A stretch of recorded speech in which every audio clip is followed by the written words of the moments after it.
Welcome to another edition of the CBRX Season 2 Weekly Update Wednesday. This time it's Rise to Power.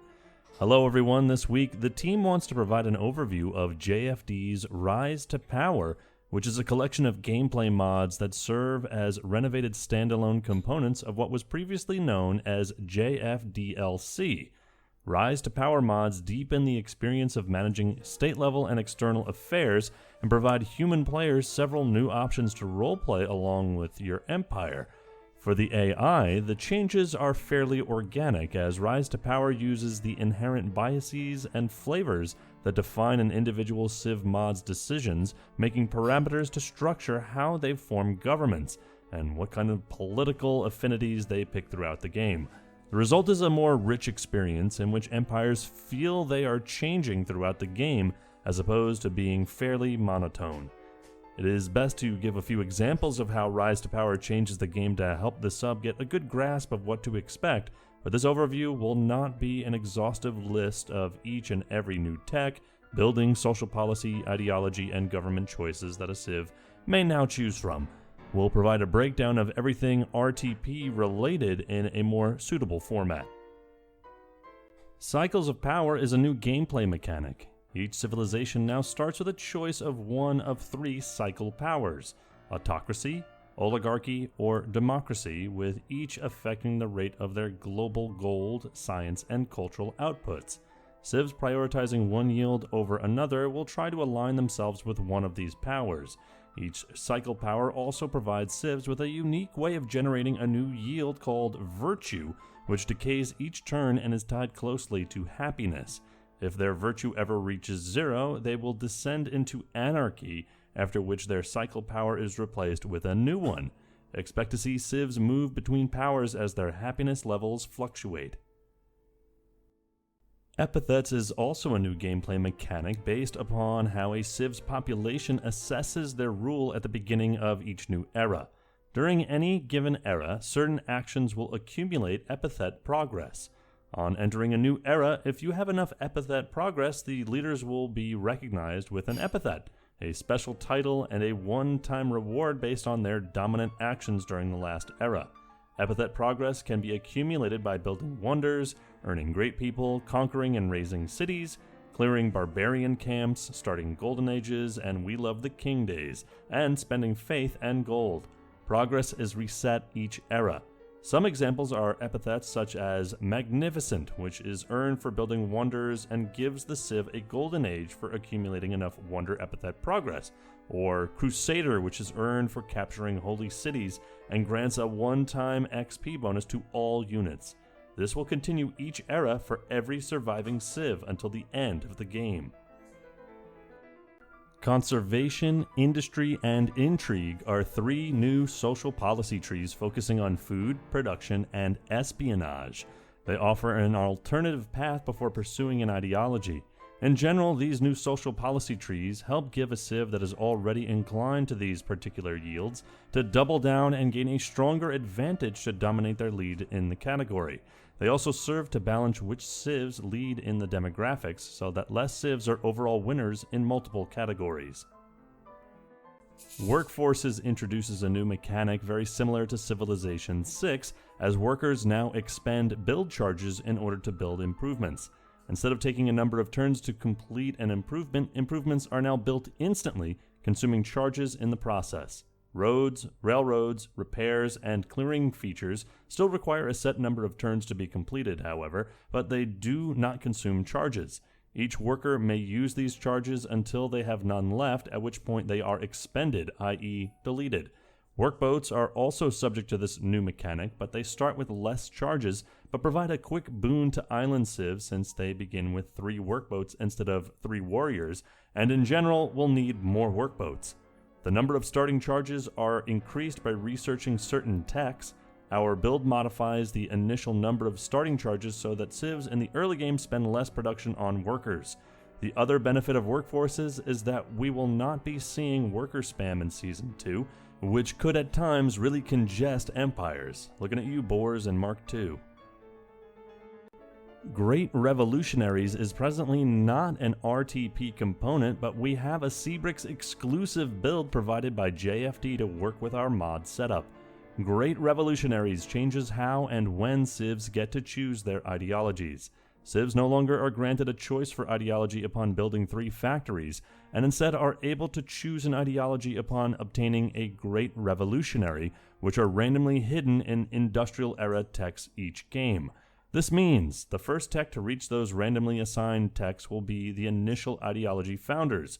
Once the base 3 ideologies are founded, all remaining civs in the game instantly are given the choice to pick amongst them, or the new neutrality ideology. This means ideology is forced upon all remaining civs, similar to IRL, and no one is left behind for simply being slow on tech. While there will not be as many group conflicts like with religions due to holy wars in the first half of the game, this ideology change means the composition of possible alliances will be very different on the onset of ideologies, leading to new battlefronts, before slowly the less dominant civs homogenize under one ideology as tourism output leads to revolutions and new political alignments. Very much reminds me of Star Wars Galaxies, if any of you are old enough to even have played that, and how you unlock Jedi by randomly choosing a tech or a skill or profession or whatever like that. I'm rambling. Let's continue. Since much of the ideology mechanics are hidden behind screens and data exports, the AI Observer is our window into how we can see these changes occur from within the slides and was tailor-made for CBRX. It is without a doubt the most visible change the audience will experience when following next season. The AI Observer is a UI overlay that removes all non-essential elements for optimal AI game viewing. Gone is the top bar, the menu buttons, and several non-essential notifications. The announcements, research agreements, new eras, friendships do not persist on the screen anymore, but are all logged in our exporter. In their place is a compact turn and era indicator on the top right, and a civ overview that is displayed after each civ has processed their turn. This window gives a sneak peek to civs around the map and provides a neat little snippet, like which government they are using, what is their title, and who they are currently at war with, to offer some quick glances at the state of the game. In addition to the screen overlay, the AI Observer also makes changes to city banners. Each city will now display in their banner the icon of who founded the city if it is captured by another civ. This will help visualize at a glance the former footprints of defeated civs, as well as show how much conquest the more successful civs have engaged in. It also makes it very clear when cities have been taken over, and a constant reminder of a city's origins. Ideological values now determine the kinds of ideological tenets that civs can adopt later in the game. Each social policy is associated with one of 3 ideological values: authority, liberty, or equality. Each civ's proportion of these values determines the kinds of tenets they can adopt when they have an ideology. Depending on the tenant's level, the tenant may require you to have 25%, 50%, or 75% of one of these ideological values before it is able to be adopted. Each ideology is also associated with one of the 3 ideological values. Tenets that require that ideological value can be adopted into the associated ideology regardless of social policy choices. Neutrality is a new ideology. It can only be chosen if civs have entered the modern era and have not yet adopted another ideology. With neutrality, civs will have access to a selection of ideological tenets from the other 3 base ideologies, and I can confirm, as being a member of Blue Cassette, this was not added because the neutral nation is in the game. Spirit is another new ideology representing post-Cold War nationalism. It can only be chosen after civs have already adopted one of the 3 base ideologies. With Spirit, civs are able to retain any ideological tenets they have previously taken, whilst also unlocking a set of new ideological tenets. However, the more tenets they have from their previous ideology, the less space they have for unique Spirit-based tenets. A strong tourism-inclined civ that picks Spirit could cause big political repercussions. Sovereignty is a new gameplay mechanic and is the keystone to Rise to Power in Season 2. Civilizations may now choose to establish a government, a monarchy, principality, or republic, or one of the several special and unique governments only available under certain conditions, like establishing a shogunate after building Himeji Castle. This provides even more distinctiveness for civs who perform certain investments throughout the game, and is a fresh experience each time. With a government, civs gain the ability to pass political reforms.